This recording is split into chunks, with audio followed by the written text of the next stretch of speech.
তো বুঝে নেন, ঠিক তেমনি ভাবে জাহান্নাম অপরাধী ব্যক্তিদেরকে দেখবে, দেখার পর অপরাধীদের প্রতি এমন রাগান্বিত হবে, রাগান্বিত হয়ে জাহান্নাম বলবে, তোর এত বড় সাহস, এত বড় ক্ষমতা যে আমার আল্লাহর জমিনে বসবাস করেছিলি আর আমার আল্লাহ রব্বুল আলামিনের আইনকে না মানিস নাই, আয় তো আমার ভিতরে দেখি তোর কি করতে পারি। এইরকম করে জাহান্নাম তাড়িয়ে চলে যাবে অপরাধীদের দিকে। এই অবস্থায় জাহান্নামের ফেরেশতারা জাহান্নামকে টেনে ধরে বলবে, ও জাহান্নাম, এখনো পর্যন্ত আল্লাহ পাকের অর্ডার হয়নি, তোমার ভিতরে কাকে দিবে? অতএব তুমি শান্ত হও, শান্ত হও। এই করে করে জাহান্নামকে টেনে হিচড়ে ধরে জাহান্নামকে হাসরের ময়দানে নিয়ে আসা হবে। আর জাহান্নাম এভাবে টকবক টকবক করে রেগে ফুটে লাল হতে শুরু করবে। এবার আপনাদের প্রশ্ন থেকে যেতে পারে, মাওলানা, জাহান্নাম বা কত বড় হবে আর জাহান্নামের ফেরেশতারা বা কতটুকু হবে যে এত কোটি ফেরেশতা জাহান্নামকে টেনে থাকবে, ধরে থাকবে? তাহলে জাহান্নামের ফেরেশতারা কি ছোট্ট ছোট্ট হবে? জি না না না, ছোট হবে না, বরং এত বড় হবে। আর জাহান্নামের ফেরেশতাদের এত শক্তি হবে, শক্তির বর্ণনা শুনে নেন।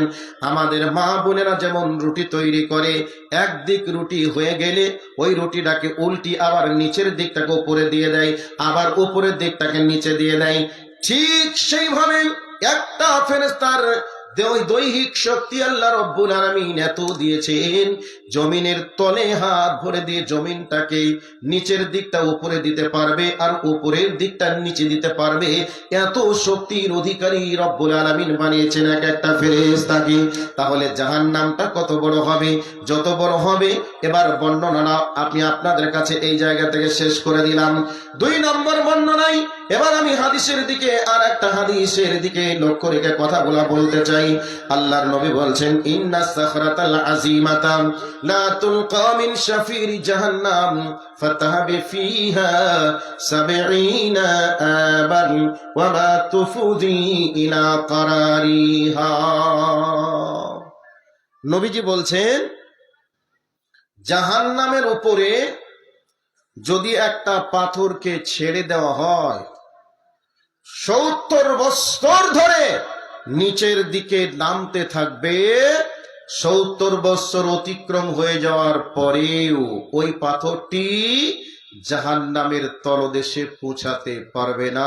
ওমা তুফদি ইলা কারারিহা, জাহান্নামের তলদেশে পৌঁছাতে পারবে না। তাহলে জাহান্নামের গভীরতাটা কত হবে?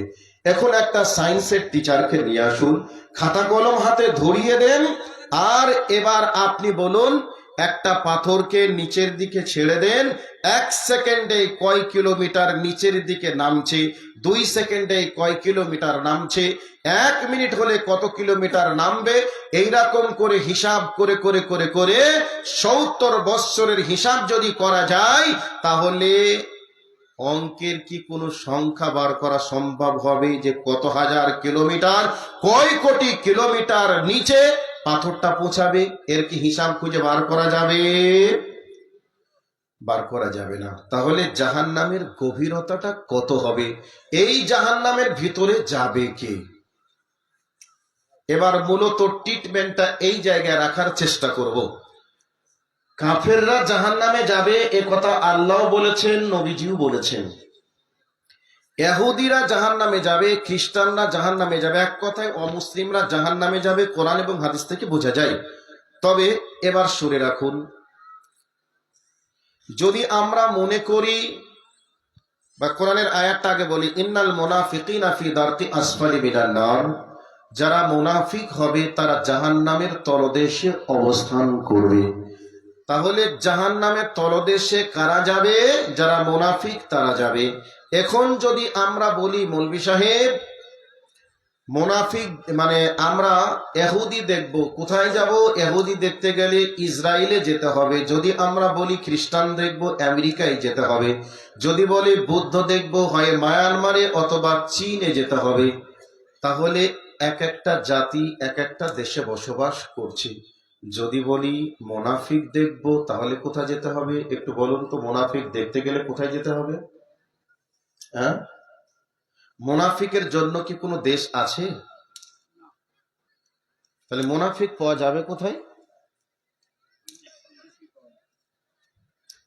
সব দেশে পাওয়া যাবে। কোন জায়গায়? মুনাফিক দেখতে হলে মসজিদে যেতে হবে। মসজিদে না গেলে তাকে বেনামাজি কাফের বলা হয়। আর রসুলের পিছনে যারা সালাত আদায় করত, এরপরে রসুলের বিরুদ্ধে যারা কুমন্ত্রণা জোগাতো, রসুলের পিছনে সালাত আদায় করার পরেও রসুলের গোপন তথ্যগুলি যেগুলো যারা প্রকাশ করত, তাদেরকে বলা হয়েছে মুনাফিক। তো একটা ব্যক্তি নামাজ পড়ে না, তাকে কাফের বলা যাবে, তাকে অমুসলিম বলা যাবে, তাকে মুরতাদ বলা যেতে পারে। পরিস্থিতিতে তার ফতোয়া আলাদা আলাদা আলাদা রয়েছে। কিন্তু মুনাফিক হতে গেলে কোনো বেনামাজিকে মুনাফিক বলা যাবে না, নামাজি হতে হবে, তারপরে মুনাফিক হওয়া যাবে। তো নামাজি হওয়ার পরে তিনখানা চারখানা বৈশিষ্ট্য কারোর ভিতরে যদি থেকে যায়, তাহলে তাকে মুনাফিক হতে হবে। এবার শুনে নেন, পৃথিবীর মধ্যে সব থেকে দামি জায়গার নাম হলো মসজিদ। তো মসজিদে যাওয়ার পরেও যারা এই তিনটা বা চারটা অভ্যাসকে যারা পরিবর্তন করতে পারবে না, তাদেরকে মুনাফিক বলা হবে।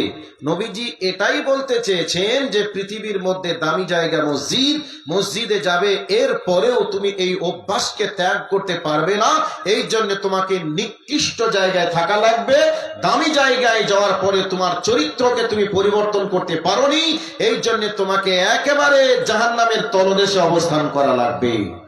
এবার আমরা যারা মুসল্লি আছি, একটু বুকে হাত দিয়ে দেখি তো এই রোগগুলি আমাদের ভিতরে আছে কি না। ইদা ওয়াদা আখলাফা, আমরা অনেকেই ওয়াদা করি, ওয়াদা করার পরে আমরা খিলাফ করি। তো যে ব্যক্তি ওয়াদা খিলাফ করবে, মুনাফিকের চারটা বৈশিষ্ট্যের মধ্যে একটা বৈশিষ্ট্য তার ভিতরে বিদ্যমান থাকবে। অনেক মানুষ আমরা মসজিদ মাদ্রাসায় এই দেব ওই দিব, কথা দিই, কথা রাখি না। তো কথাকে যারা খিলাফ করে, ওয়াদাকে যারা খিলাফ করে, তাদেরকে আমরা কি বলি? মুনাফিক বলি। তো আমরা ওয়াদা করার পরে খিলাফ কারা কারা করি, এই ধরনের মাল কে কে আছে একটু দেখি। 2 নম্বর হলো ইদা হাদ্দাসা কাযিবা, কথা বললেই মিথ্যা কথা বলে। মিথ্যা কথা বলার সময় মিথ্যা কথা বলে। তো কথা বলার পরেও যদি মিথ্যা কথা বলে, নামাজি হওয়ার পরেও, মসজিদে যাওয়ার পরেও যদি আমাদের জবান থেকে, আমাদের মুখ থেকে যদি মিথ্যা বন্ধ না করতে পারি, তাহলে আমাকে জেনে রাখতে হবে মুনাফিকের একটা বৈশিষ্ট্য আমার ভিতরে বিদ্যমান আছে। এরপরে আরেকটা বৈশিষ্ট্য হলো আমানত রাখলে খিয়ানত করে। আমানত বলতে আপনার মসজিদের ইমাম আছে, মাদ্রাসার শিক্ষক আছে, বিদেশি মানুষ, আপনার সঙ্গে বন্ধুত্ব তৈরি হয়েছে। এখন ওনার গোপন তথ্য, মানুষ মাত্রই কিছু গোপন পার্সোনালিটি থাকে, তো এই গোপন কথাগুলি আপনার সঙ্গে বন্ধুত্ব হওয়ার কারণে আপনাকে শেয়ার করলো। এই অবস্থায় আপনি সুযোগ বুঝে ওই ব্যক্তির গোপন তথ্যগুলিকে ফাঁস করে দিলেন। আগে বলেছিলেন আমি আমানত রাখলাম, আমি কাউকে বলবো না। এই অবস্থায় এখন আপনি কিছু বলবেন? একটু মা বোনদেরকে বলছি, আপনি দয়া করে এদিকে চলে আসুন, এদিকে জায়গা আছে। মা বোনেরা আপনারা এদিকে চলে আসুন। আর ভাই বাবাজিদেরকে বলছি একটু চেপে আসুন, চেপে আসুন, জায়গার একটু ওইদিকে। আচ্ছা, আপনি একটু বসেন, আমি দেখে নিচ্ছি এবার। আচ্ছা ভাই, অনেকক্ষণ থেকে বসে আছেন। বসে থাকতে থাকতে আমরা ট্রেনে রিজার্ভেশন যদি এসি কম্পার্টমেন্টেও থাকি, তারপরে মাঝে মধ্যে আমরা দাঁড়াই, তাই না? দাঁড়ালে একটু মাজাটা আর কাঠিটা ছাড়ে, ভালোই লাগে। তো এইরকম ভাবনা চিন্তা আপনাদের অনেকের। একবার নারায়ে তাকবীর দিব, সামনের দিক থেকে নারী পুরুষ সকলে উঠে দাঁড়াবেন। নারায়ে তাকবীর দেব, উঠে দাঁড়াবেন, তারপর আমি যা বলবো তারপর সেটা করবেন। এটা আপনাদের কাছে আমার দাবি থাকলো। দেখি আপনারা এতটুকু কথা মানতে পারেন কিনা। একবার নারায়ে তাকবীর দেব, সামনের দিক থেকে নারী পুরুষ সকলে উঠবেন, আস্তে করে বলবো নারায়ে তাকবীর, নারায়ে তাকবীর। আচ্ছা, এই মানুষগুলা কি উঠলো না? কারণ কি গো? বুঝতে পারেন নাই? কি হলো গো? উঠেন। ঢিকিতে ধান পাট দিয়ে বন্ধ হয়ে কি সব একবার অলস হয়ে গেছে গো। আচ্ছা, সামনে দাঁড়ান, আপনারা দাঁড়ান। এই যেন আপনারা দাঁড়িয়ে আছেন, চলে আসেন, এদিকে আসেন, আসেন, সামনে আগে আসেন, সামনে আগে আসেন, তাড়াতাড়ি। কেউ বসবেন না, আগে আসেন সামনে, জায়গাটা পূরণ করেন, আগে আগে আসেন সামনে।